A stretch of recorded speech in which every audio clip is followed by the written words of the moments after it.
8월 말까지 지금 당장 이것을 확인하지 않으면 9월부터 공무원이 직접 여러분의 집에 찾아옵니다.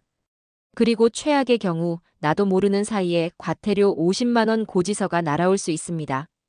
여러분의 소중한 권리를 지켜드리는 채널, 노후 지침서입니다. 바로 얼마 전 자식처럼 아끼던 조카에게 벌어진 아주 황당하고 억울한 일 때문입니다. 제 조카는 직장 때문에 실제로는 서울에서 월세로 살고 있지만 부모님이 계신 고향 집의 주민등록 주소지를 그대로 두고 있었습니다. 청약 통장 때문이다. 나중에 고향 내려갈 거다. 이런저런 이유가 있었죠. 주소 좀 다른 게 뭐 어때서? 우리 모두가 흔히 하는 생각입니다. 그런데 얼마 전 조카가 정부에서 주는 청년 지원금을 신청하려고 주민센터에 갔다가 청천벽력 같은 소리를 들었습니다. 선생님은 거주 불명으로 등록되어서 지금 아무것도 신청하실 수가 없습니다. 알고 보니 작년에 있었던 주민등록 사실조사 때 공무원이 조카를 찾으려고 2번이나 집에 방문했지만 계속 부재 중이었고 결국 법에 따라 거주불명자로 등록해버린 겁니다. 결국 조카는 수백만 원짜리 지원금은커녕 건강보험 혜택까지 중단될 뻔했고 이 사실을 바로잡기 위해 온갖 서류를 떼어 제출하느라 며칠을 고생해야 했습니다. 만약 제 조카가 오늘 제가 알려드릴 단 3분짜리 비대면 참여 방법만 알았더라면 그 모든 고생과 불이익을 피할 수 있었을 겁니다. 이것은 단순히 젊은 청년만의 이야기가 아닙니다. 지금 이 영상을 보시는 바로 여러분의 이야기일 수 있습니다. 나는 평생 이 집에 살았는데 무슨 문제야? 자식들 때문에 주소만 잠시 옮겨놨는데 괜찮겠지? 바로 그 생각이 8월부터는 가장 위험한 생각이 될 수 있습니다. 정부가 실시하는 주민등록 사실조사는 단순히 주소지에 사는지 확인하는 것을 넘어 여러분의 모든 복지 혜택과 권리를 결정하는 가장 중요한 기초 작업이기 때문입니다. 이 조사를 제대로 받지 않거나 실제 거주지와 주소지가 다른 것이 확인되면 어떻게 될까요? 첫째, 최대 50만 원의 과태료가 부과될 수 있습니다. 둘째, 기초연금, 건강보험 같은 각종 복지 지원 대상에서 제외될 수 있습니다. 셋째, 선거 때 투표를 할 수 없게 되고 자녀나 손주의 학교 배정에도 문제가 생깁니다. 넷째, 최악의 경우 거주 불명자로 등록되어 은행 거래나 금융 활동에까지 제약이 생길 수 있습니다. 얼마나 황당하고 억울한 일입니까? 나는 그냥 이 집에 잘 살고 있는데 나라에서 조사를 한다고 하니 괜히 찜찜하고 혹시라도 공무원이 찾아와서 이것저것 물어보면 어떻게 대답해야 하나 걱정도 되실 겁니다. 하지만 여러분, 오늘 이 영상을 보신 것은 천운입니다. 아직 늦지 않았습니다. 8월이 다 가기 전에 이 모든 불안과 걱정을 단 3분 만에 해결할 수 있는 아주 쉽고 간단한 방법이 있습니다. 공무원 얼굴 볼 필요도 없고 동사무소에 갈 필요도 없습니다. 오늘 이 영상은 단순히 정보를 드리는 것이 아니라 여러분의 남은 인생을 지킬 행정 생존 전략입니다. 절대 손해보지 마시고 끝까지 시청하셔서 과태료 50만 원도 막고 내 소중한 권리도 당당하게 지켜내시길 바랍니다. 자, 그럼 지금부터 무엇이 문제인지, 그 해결책은 무엇인지 샅샅이 파헤쳐 보겠습니다. 먼저 주민등록 사실조사가 도대체 무엇인지부터 정확히 아셔야 합니다. 이것은 행정안전부와 우리 동네 주민센터가 함께 주민등록 서류에 적힌 내용과 실제 사는 모습이 일치하는지 확인하는 일종의 주소 건강검진이라고 생각하시면 쉽습니다. 이 조사는 크게 두 가지 방식으로 진행됩니다. 첫 번째는 비대면 조사입니다. 이게 바로 오늘 제가 여러분께 강력하게 추천해드릴 가장 쉽고 편한 방법입니다. 7월 21일부터 8월 31일까지 스마트폰에 있는 정부24 앱을 통해 우리 가족, 이 주소에 잘 살고 있습니다 하고 간단하게 응답만 하면 끝나는 방식입니다.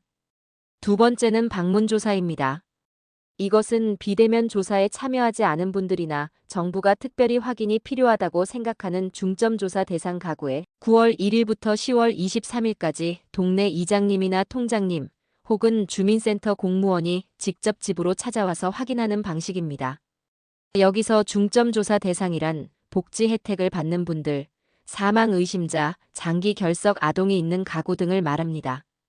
이런 분들은 비대면 조사를 하셨더라도 추가로 방문 조사를 받을 수 있다는 점을 기억하셔야 합니다. 결국 우리가 8월 31일까지 비대면 조사만 제대로 참여하면 9월에 공무원이 우리 집을 방문하는 번거로움을 피할 수 있다는 뜻입니다. 자, 그럼 지금부터 이 영상의 핵심입니다. 과태료 50만 원도 피하고 공무원 방문도 피하는 가장 쉬운 3분 비대면 참여법을 제가 지금부터 하나하나 그대로 따라 하실 수 있도록 알려드리겠습니다. 스마트폰만 준비하시면 됩니다. 1단계 정부24 앱 들어가기. 먼저 스마트폰에서 정부24 앱을 찾아서 눌러주세요. 만약 앱이 없으시다면 자녀분들께 정부24 앱 좀 깔아달라고 부탁하시면 됩니다. 2단계 주민등록 사실조사 누르기.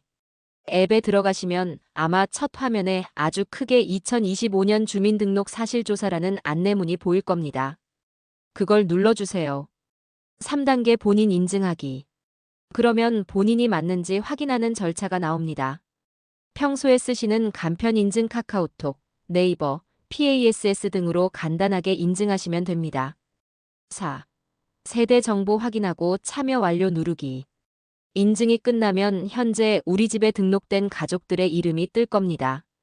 그 내용을 보시고 네, 맞습니다 하는 버튼을 누르고 몇 가지 간단한 질문에만 답하시면 모든 절차가 끝납니다.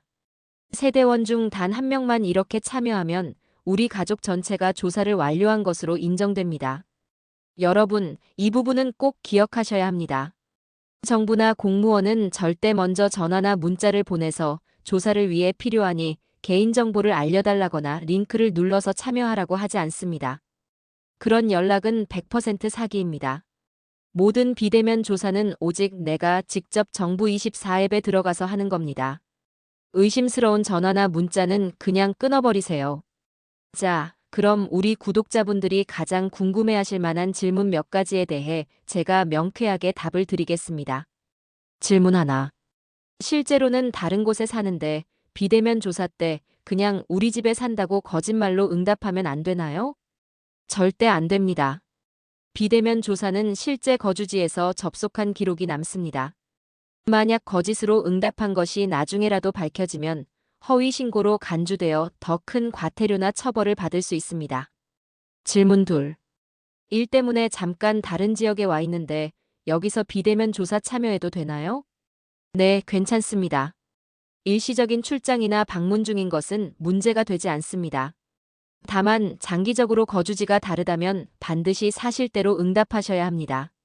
질문 셋. 조사관이 방문했는데 집에 아무도 없으면 어떻게 되나요? 걱정하지 마세요. 조사관이 방문 안내문을 붙여놓고 갈 겁니다. 안내문에 적힌 연락처로 전화해서 다시 방문할 날짜를 조율하시면 됩니다. 질문 넷. 과태료는 무조건 50만 원인가요? 아닙니다. 위반의 정도나 고의성에 따라 최소 10만 원에서 최대 50만 원까지 차등 부과됩니다. 만약 정당한 사유가 있다면 이의 신청을 통해 감면받을 수도 있습니다. 여러분, 8월 31일 비대면 조사 마감일이 얼마 남지 않았습니다. 오늘 이 내용을 기억하고 지금 당장 3분만 투자하느냐 아니면 나중에 해야지 하고 잊어버리느냐에 따라 9월 이후 공무원 방문이 번거로움 및 고지서의 위험이 있을지 아니면 편안하게 지나갈지가 결정됩니다. 이것은 단순히 돈 50만 원의 문제가 아닙니다. 대한민국 국민으로서 나의 존재를 증명하고 내가 마땅히 받아야 할 권리를 지키는 아주 중요한 일입니다. 오늘 영상이 도움이 되셨다면 구독과 좋아요는 저에게 큰 격려가 됩니다. 그리고 가장 중요한 것이 있습니다. 주변에 아직 이 사실을 모르는 친구분들, 가족분들께 이 영상을 꼭 공유해주세요. 여보게, 자네 정부24 앱으로 주민등록조사 참여했나? 안 하면 과태료 나온다네. 이 따뜻한 한마디가 그분들의 소중한 돈 50만 원을 지켜줄 수 있습니다. 여러분 늘 건강하시고 평온한 하루 보내시길 바랍니다. 감사합니다.